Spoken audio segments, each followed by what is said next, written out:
Speaking. Hey, this is Steve Hi, Grant. Mr. Grant. Yes, hi. It's Karrissa Wade from Metro Jacksonville. I'm sorry? I said it's Karrissa Wade from Metro Jacksonville. Curtis. Yes. Karrissa. Sorry. Karrissa. That's okay. You're just a little late today. No, I know. I'm very sorry about that. I've been running around. There's been a lot of crazy little changes on our team, and I'm trying to get mail forwarded to a new address, and so I'm driving all over the burbs and trying to get ready to leave for Canada tomorrow. So Well, it's always something, isn't it? That's It's always something. Right. Yes. All right. If you could, Mr. Grant, tell us a little bit about yourself. A little about myself. Well, I'm a singer-songwriter from the suburbs of Chicago, and music has been my passion. Started playing piano when I was 5 and eventually learned guitar and really took to songwriting when I was about 13 years old. And since then, it's been my dream to, try to become a rock star and change the world with my music. And now, you're an openly gay performer. Have you faced a lot of discrimination being an openly gay artist? I mean, I'm mostly known within the community, so not so much from outside. I mean, other than, people saying, go to hell, faggot, and stuff like that. Not too much, not incessant criticism from the community. Definitely bothers me a lot more. I think criticism is valid, but sometimes I think criticism ends up just being, flat out mean and unproductive, and we should know better. I expect a little more from my LGBT brothers and sisters as far as being kinder to one another. And that doesn't mean that there's not valid criticism. I welcome criticism. Unfortunately, in our community, I think there's a lot of cattiness that, people thrive upon. Of course, that's all part of it.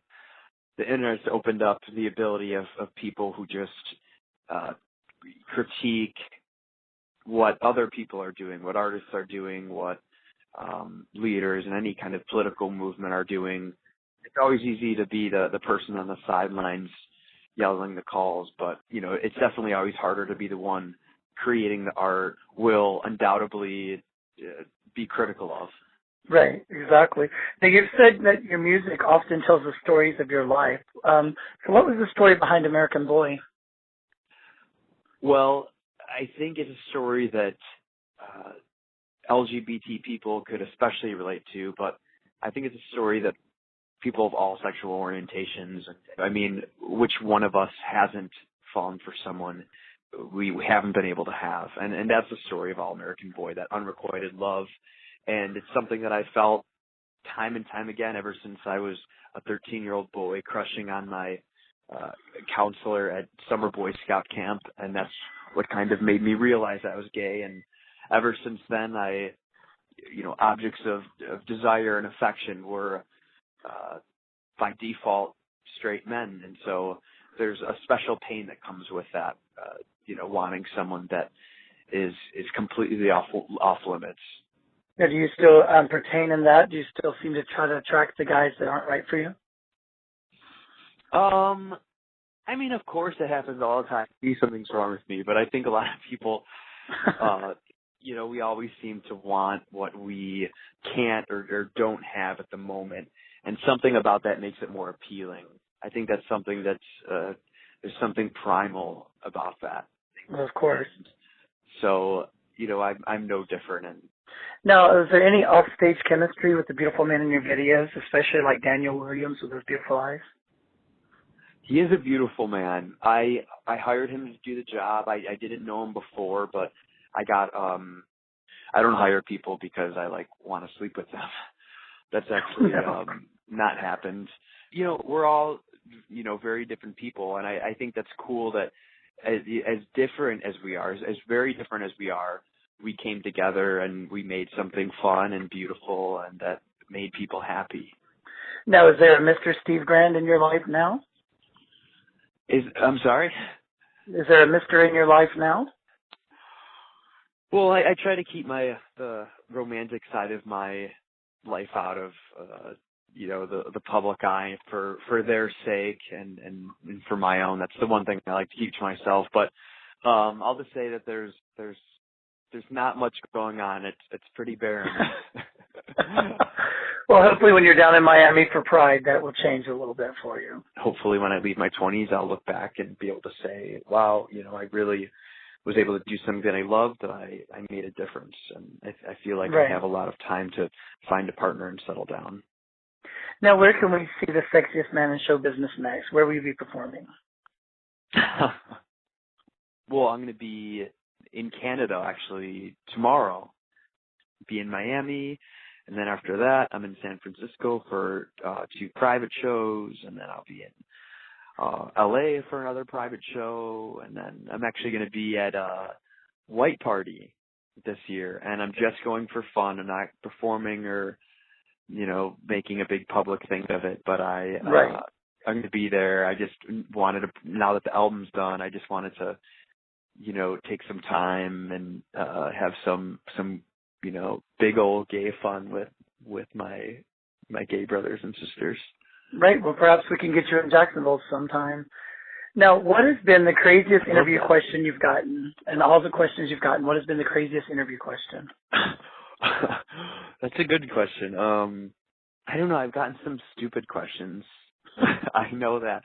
I can't remember specifically what they are. There's also been some good questions. Like someone asked me what my spirit animal is, and I didn't have a good answer at the time, but now I would say it's Grumpy Cat. Perfect. Absolutely perfect. Well, I'll give you a crazy one just so we can end the interview on a little bit of a laugh. So here's mine. If you were a drag queen, what would your stage name be? I need to think about this for a minute. I should have something good.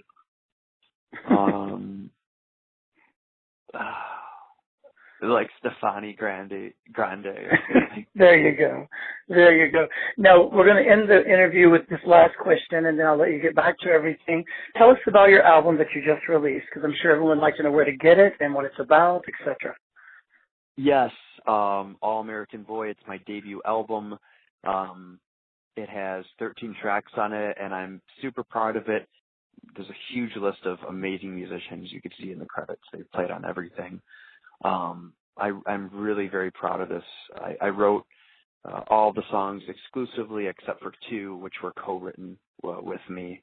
And then as far as lyrical content, I would say that it has a lot to do with, growing up as a millennial, a young 20-something in 2015, and all the things that this, my generation experiences in a kind of unique way. I feel like we especially struggle to transition from youthhood to adulthood for a lot of reasons, and just some being the financial crisis in 2008. A lot of us, continue to struggle to find work, and a lot of us have had to move back home, and our adulthood hasn't started exactly like a lot of us were promised. We were told by our parents we could do anything we wanted, we could do any job we wanted, we should follow our passions, and everything, the rest would be taken care of. And I think we found as we've entered the real world that that's not always the case, and life isn't always that easy. So I think I touch on some of those things, but also there's things that are incredibly universal. There's an intense adolescent friendship that I think a lot of LGBT people will especially relate to, because it's a very personal song to me about a friendship I had with a young girl when we were both, 13, 14 years old, and when the world seemed so big and exciting, and when I was still struggling to accept myself, she was the person that was able to really accept me before I was even able to embrace who I was. And so it's kind of an ode to her and an ode to all of those people that I think a lot of us gay men especially have in our lives, those women that were there to embrace us before we were able to embrace ourselves. Sounds absolutely amazing. Thank you so much. I appreciate you taking so much of your time today for us here at Metro Jacksonville, and I look forward to seeing you hopefully in the near future. Absolutely. Me too.